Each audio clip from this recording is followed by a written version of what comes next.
Are you pacifist? Would you pass the fist? Would you aim the barrel towards the masses or yourself? I'm asking for a friendly masochist, whose half glass in life is glass and pipe and massive fifth. Another early morning, mirror scorning, staring at a sackless sack of shit.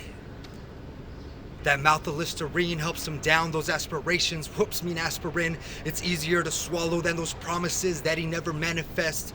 Emptier than empty is. Useless as a genie 2 days after sickly kitty asked for dying wish.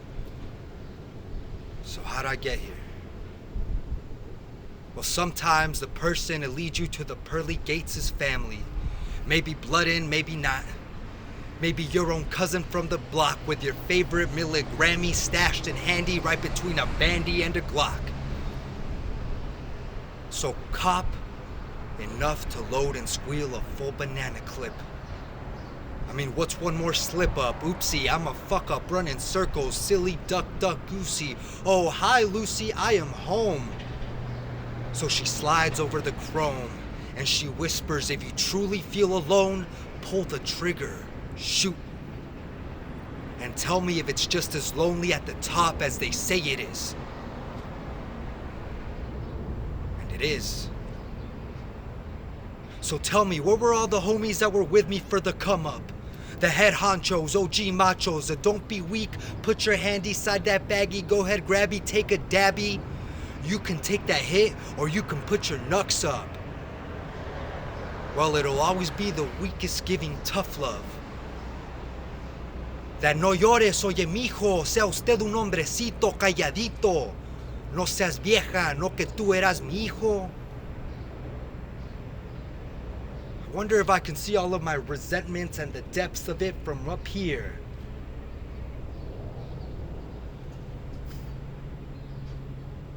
Or has the crutch that I've ingested worked just as intended? Has it disguised what I despise? Has the crooked spoon cocooned my stings of life then turned to pretty butterflies? And it has. So I float until I don't. And the lurking, drowning presence makes its entrance once again. Hello, darkness, my old friend. Will we ever make amends? Because I am ready. I want to pass on passing fists, on passing blame. I want to trade in passing blaze for blissfulness. Don't want to chase that high. I want to chase the clarity. For all the people that I've hurt, the ones I've missed, including me. I want to see the blessings inside my reflection. I've been battled, tried, and tested. I have taken hits. I have taken lessons. So from now on, go ahead. That's fine. You can call me bitch. Well, dog can catch a fade. Nah, maybe catch my breath. Maybe stop and pray. Maybe not your way, and truly that's okay. Because I am the only deity that needs investing of my faith. I won't soak inside my shade, I'm gonna bathe inside my light. And maybe times are dark, well truly that's alright, because this is fight or flight, and you know I'm a fighter. Jab and dodge the hook that old flight had on life, only I can take me higher.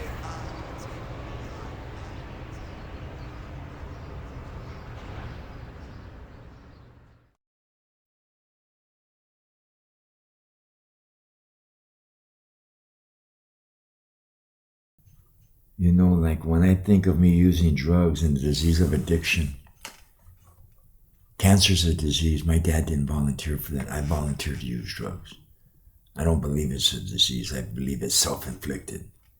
He didn't go to some connection and say, hey, I want 50 milligrams of cancer. You know, he had it. He was a strong man, Marine Corps, Notre Dame football. Angels. He died a year before the Angels won the World Series in 2002. And I went and put a banner on his grave. Hey, Dad, the Angels won. You know, I wish he could have been alive. You know, you never realize how good of a thing you have in life until you lose it. And it's too late. You can't say, I'm sorry. I wish you were here. I miss my dad every day. And then when he was in the hospital, I went to this junior high school. I started kicking it with guys that I grew up with, and from the neighborhood, and blood in, blood out, and then it wasn't a gang, it was like a family. Any Sunday or Saturday, you go in the neighborhood and smell homemade tortillas and go eat at anybody's house and eat. And then when drugs came in the picture, self-centeredness, wheeling, dealing, stealing, as long as you didn't do no squealing, you were cool. And then I knew, I never stole from my family, but I knew it's always the people that love you the most whose hearts you break the most. And I was so worried about what other people thought about me, or the people that loved me. I just put them on hold, and I became a monster. Well, I grew up in a real dysfunctional family.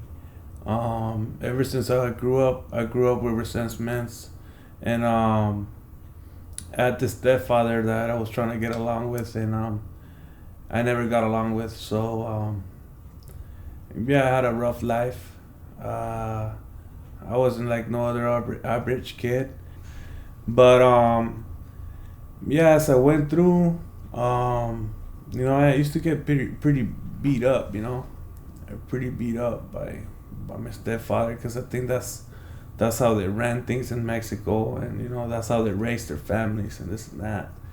But I could never tell what was going down through his head and why he was like getting beat up like that.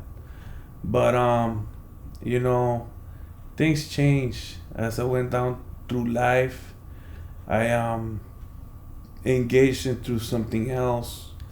By the age of 13, my stepfather stopped hitting me like around the age of 12.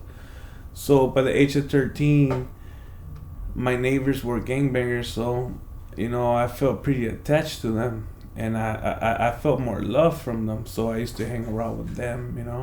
So by the time that I was hanging around with them, I became active.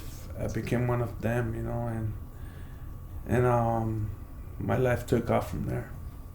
So I was born in Fountain Valley.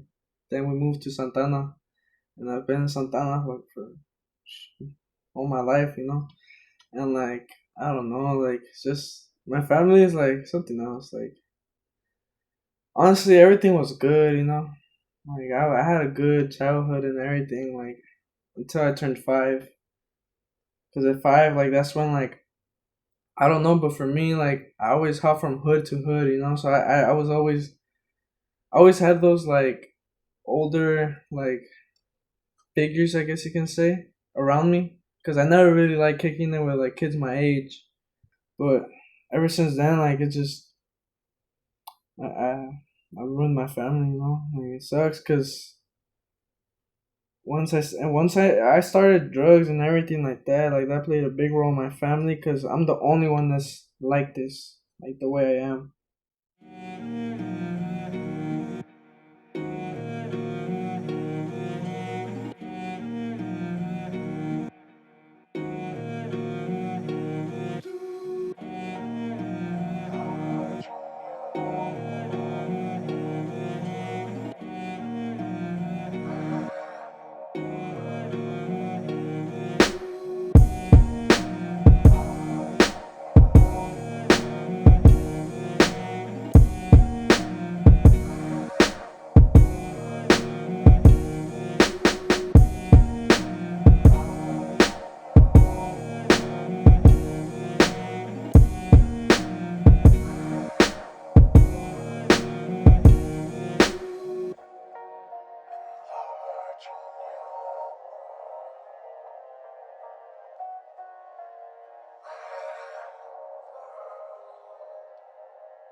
How old were you when you started using, or how did that happen in your life?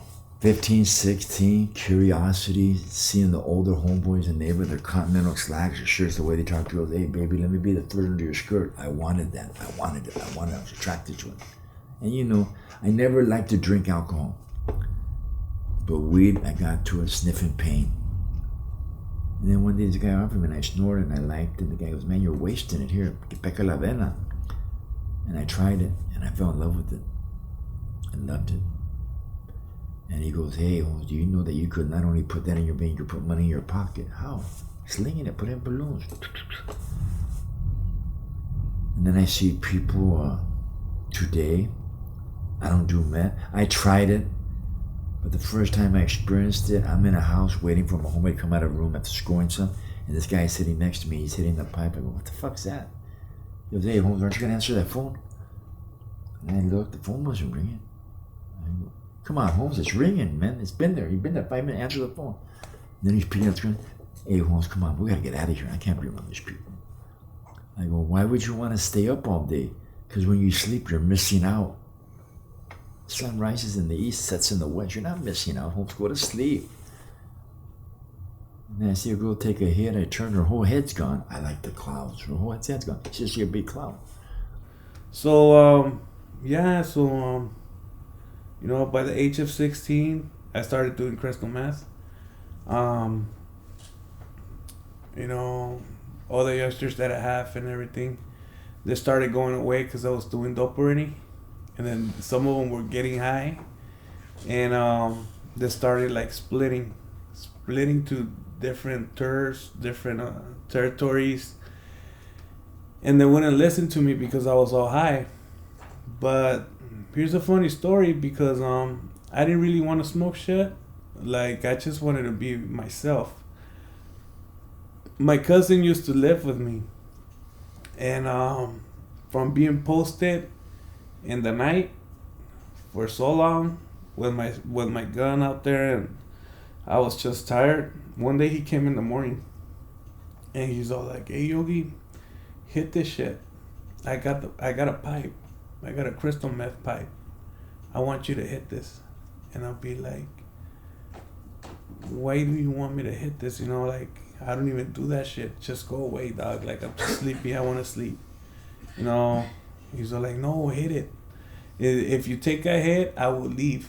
Like, just take one and I'll leave. And I'm like, no, fool. And I'm like, I'm all tired. I'm all bummed out. I'm like, nah, just go away, dog. And he wouldn't fucking leave. So I got up and I'm like, give me that shit. And I thought it was going to be like weed or something, like the stuff I used to smoke. And he's all like, just take a hit. And I'm like, all right. So he put the lighter in bottom of the piece or the pipe, you guys call it. And I took the first hit. And I felt a little something, but not as much. But it got me up. And I'm like, whoa, you know, I can't even fall asleep a little bit no more. So in 3 minutes, I was calling him back. And I was like, hey, fool, I didn't really take a good hit. And he's like, I told you, right? I'm like, well, I don't really feel special right now. But like, maybe if I take a good hit, maybe I could know what it is now, you know? So I took a big old hit, you know? I'm hitting it, you know? And fucking, I took a big ass hit. And then I felt it. I felt different. I'm like, whoa, like, what the fuck is this, you know? And I was like, holy shit, you know? By the third day, I was an expert already smoking shit. By the first week, I was buying my own shit already. And my own piece, you know? And from there, you know, my addiction took me to 4 to 5 years of smoking crystal meth. You know, all the way to 21 years old. And now I have 12 years clean that I haven't smoked crystal meth. You know, it was pretty rough going through that motions, and especially having a lot of denial in the family, and they were dysfunctional already.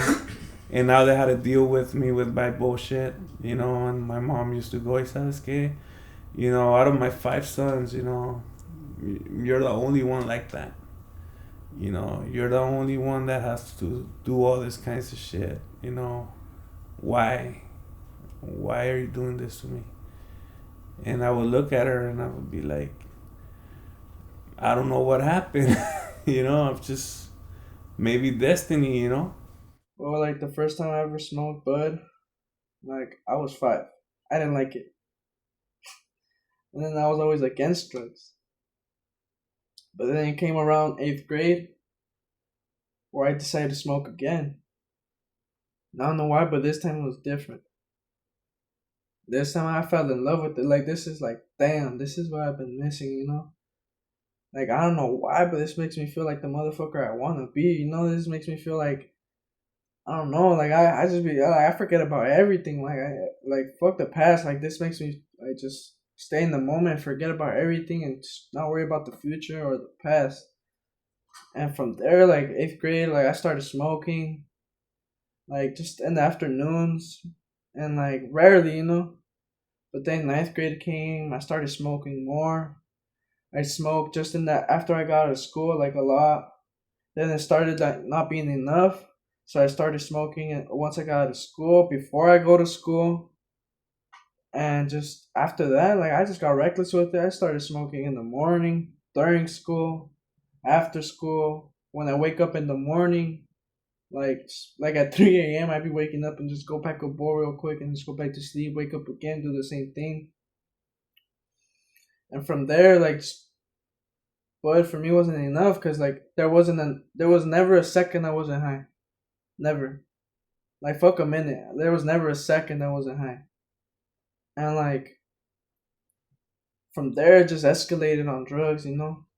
Started doing Zans, all the pills, lean, coke, meth, like literally everything.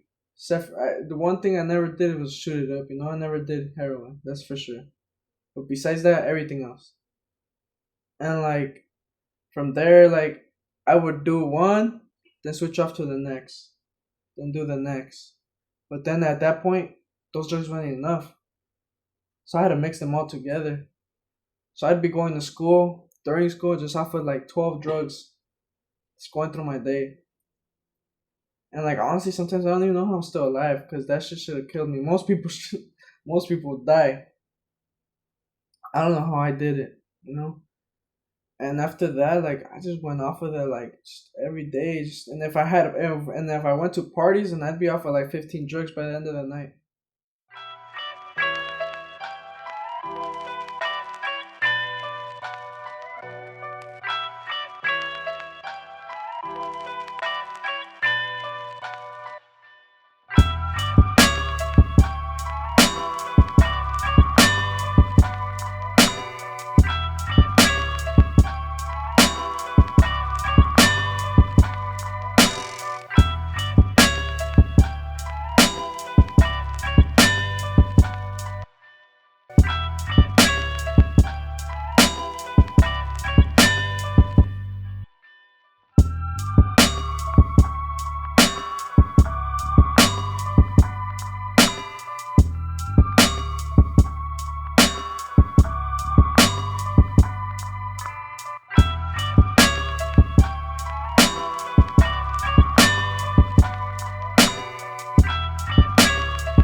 It was just another way of getting high. There wasn't nothing special about it. I felt different, but I enjoyed the fuck out of it.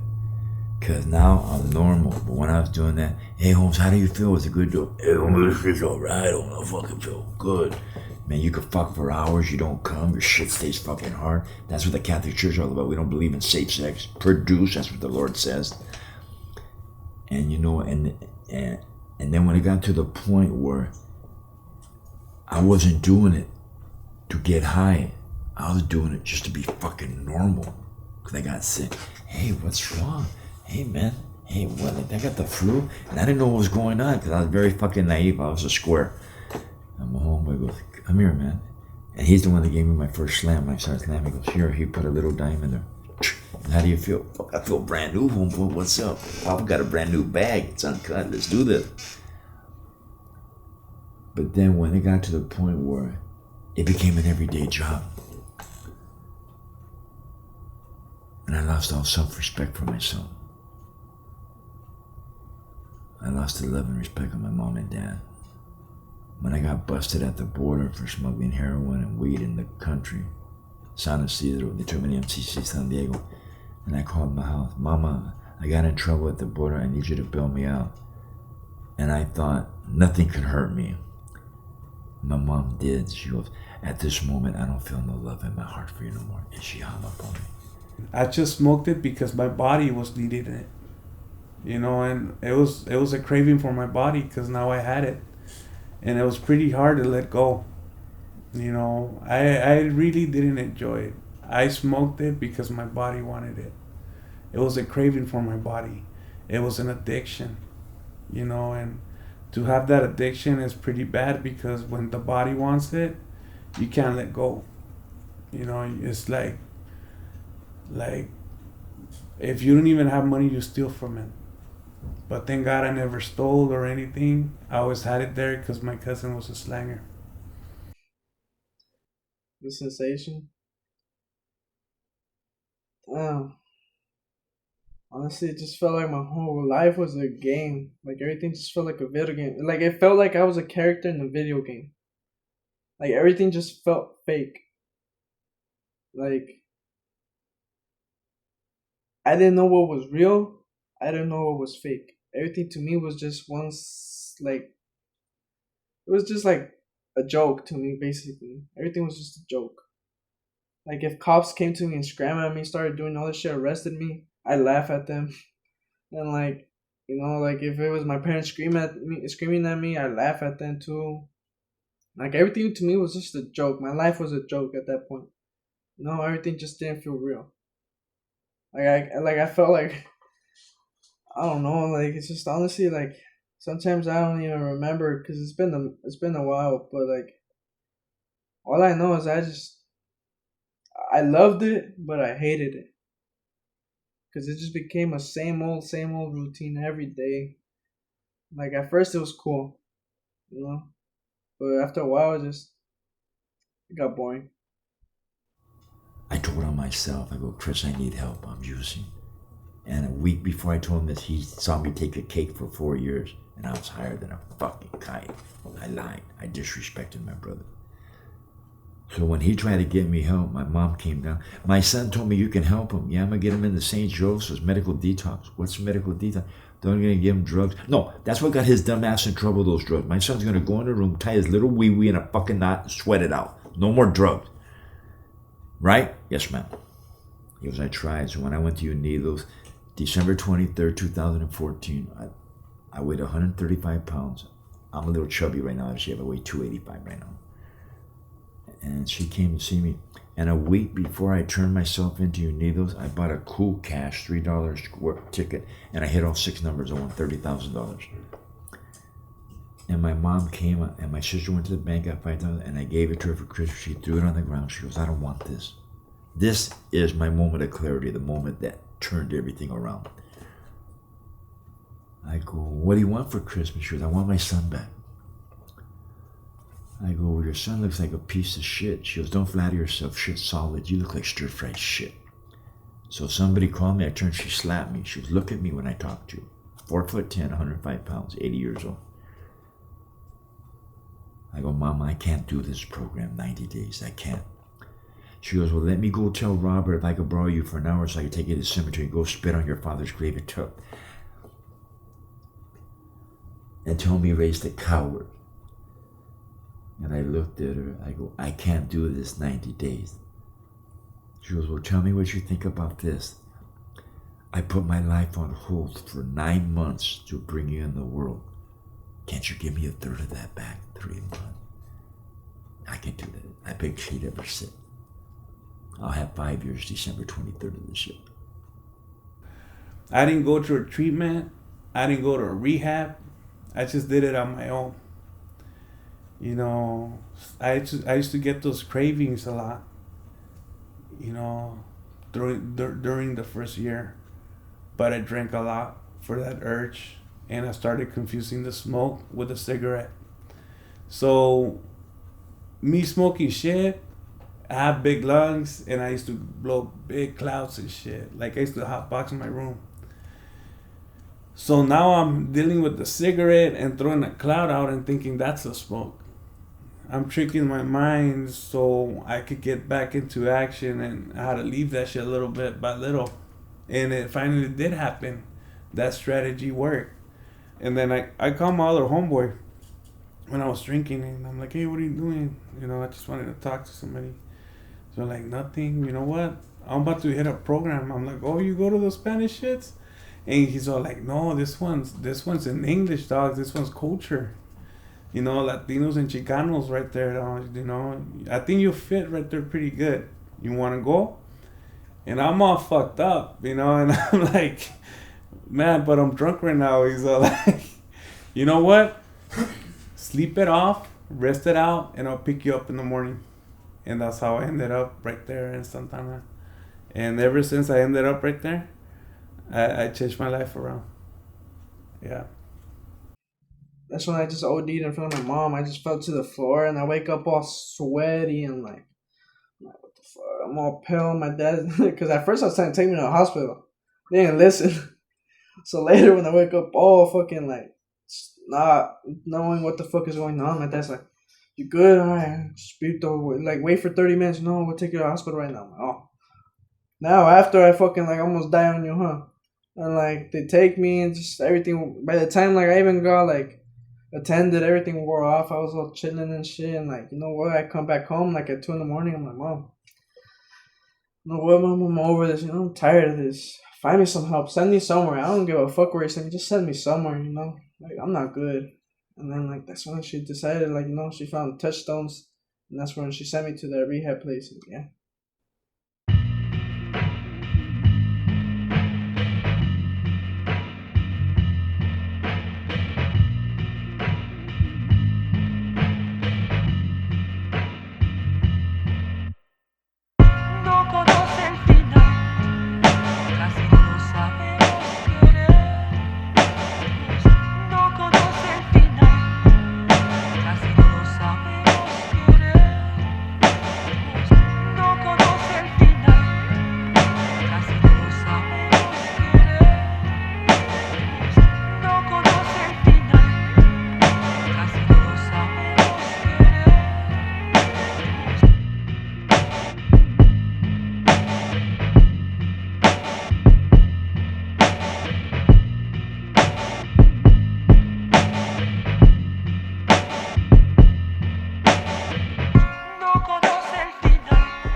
I think right now I'm qualified to participate in the world's event. I'm a contributing factor in the community, positive factor. My sponsor tells me, remember this, the way he addressed it, I'd rather be clean and thinking about getting loaded than being loaded thinking about getting clean, because that ain't gonna happen. He goes, as long as you got enough money in your back pocket, your wallet to get a burrito and a soda every day, you're in good shape. I get 2 burritos every day. I'm a fat little fuck. But that's what he told me. Do I miss it? I go to the Connections house. I pick people up to go to church with me. Billy, I'm strong. I don't care. Put some fucking clothes on. I'm not taking you to church dressed to impress. God loves you. Come on. He loves you. Why would he love me if I haven't done shit for him? I go, my type of God, I'll loan him to you. Here's what kind of God I have. He'll hear your prayers and he'll give you what you want.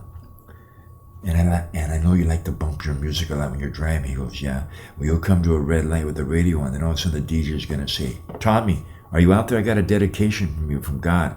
It's that song by Janet Jackson. What have you done for me lately? And you're going to have to answer. He goes, it's like that, blood in, blood out. I go, I'll die for him. Yeah. I miss my youngster days when I was barely getting into gangs and stuff like that. But I don't miss the getting loaded part. I miss using heavy. I miss the memories most of all. Like before my girlfriend came into the play into the role, drugs was my life. Drugs controlled my life. I was that drugs bitch, you know. I had no control on what I did. The drugs controlled me. And like, even though how fucked up that sounds, I miss it. Because it made me feel like that person that I wanted to be. And it gave me all these illusions, possibilities I can do, you know? That sadly, if you're never on it, if you're never on the same shit you were on, you might never reach, you know? And some of those are just fake illusions, you know? And I just know, like, most of that shit, like, I'm religious, you know? My family's religious, my lady's family's religious. Like, people around me are, like, religious, you know? And I was rolling with the devil heavy, you know? Like, fuck walking in hell. I was fucking crawling in that shit. I was suffering in that shit. And just being on drugs is playing with the devil, you know? You got any final words of advice to young kids? Anybody watching this? Don't be a spectator. Be a player. When you sit in the bleachers, don't let the parade pass you by. Get in the parade and play the tuba like the fat boy. And don't be a dream maker. Be a producer. Write a script. Make something happen. Put it on stage. We're all actors in life. Life's a big fucking movie. What part do you play? Hey, are you a spectator or are you a player? Do you want to just watch or do you want to participate? Basically, talking to kids, you know, and telling them my story that, you know what, it's better if you get help through a program, you know, instead of putting yourself in danger. Because the homies will give you love and this and that, but you got to put in work also. And that's where you know that you might not come back. Might not come back home. You could come back, but in a box, you know. You come back dead, and that's when it hurts more. When we lose you. You know, that's the consequences that we pay. You know, and then it's pretty sad when you become pretty attached to them. You know, and because we feel bad. Honestly, when my homeboys, half of them died, I actually felt bad because I used to kick it with them and I became attached with them. And I used to be on a daily basis what they did with them. And to see them in the box, at first it's shocking and surprising that they're dead. But like when you reminisce, fuck, he's dead, you know, like he's not here with me. He could have been chilling with me or we could have been doing something else. So that's why I advise, you know, like it's better you get help from a program, you know, and like I said, some of them don't know about the program, you know, and they have to go out there like that. But we're ready for any kids or adults, you know, that need that help or when mentally wrong. You know, we could unwind that and give you what you need, you know, and for you to be good and not to go crazy over yourself. My advice is just, you know, keep your head up, you know. And like, shit happens. No one promised life was gonna be perfect. No one promised blessings were gonna come to your hands. You gotta go out there, work for them, get them, you know. And like, just, you know, like there's bad days, you know. And there's one thing that someone told me, you know, there's no such thing as a bad day, only a bad moment. So stop your day there and restart it, you know, because no one has the power to fuck up your day. You're the one that has the power to fuck it up, and you have the power to make it better. And that's something that really stuck with me, and like that's something I really try to put into play, you know. I really try to use it and stuff.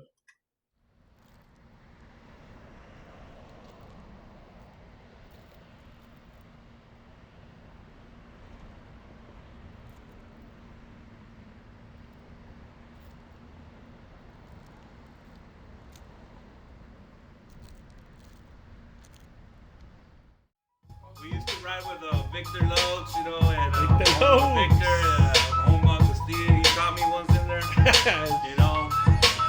Yeah, that's right. Check one, check two. You know. Yeah, so this is how we do when I'm on a hobby, and I feel